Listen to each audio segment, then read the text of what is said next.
Hello મિત્રો, તો આજે અમે આવ્યા હતા રીલ પાવા માટે થઈ અને રાહુલભાઈની રીલ પવાય છે ભાઈ. અહીંયા તમે જોઈ શકો છો. અને આ અમારા જીગાભાઈ છે. અને રાહુલભાઈની જો આ રીલ છે 24 કેરેટ.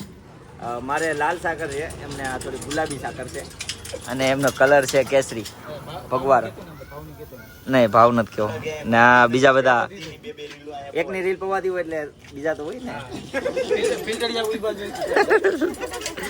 અને અમારા ભાઈને એક જવાબદારી મોટી સોંપવામાં આવી છે, ચકેડા ફેરવવાની. તો તમારે પણ જો ચકેડા ફેરવવામાં અમારા ભાઈને કામે રાખવો હોય તો 2000 રૂપિયા પર ડે. 2000 એક દિવસના 2000 પર ડે. અને જો મારી પાસે તમારે એડવર્ટાઇઝ ઉતારવી હોય ને તો 3000 છે એક રીલ્સના. તો તે પણ તમે મને કોન્ટેક્ટ કરી શકો છો. અમને 3000 તો અમને દીધા આપણે. હા, તો તમારે પણ રીલ પાવી હોય ને તો જીગાભાઈ ને આવી જજો. ફૂલ બાકા ચીકી. હું છું ભાઈ રવિ. અરે જેરી મોજ કરો.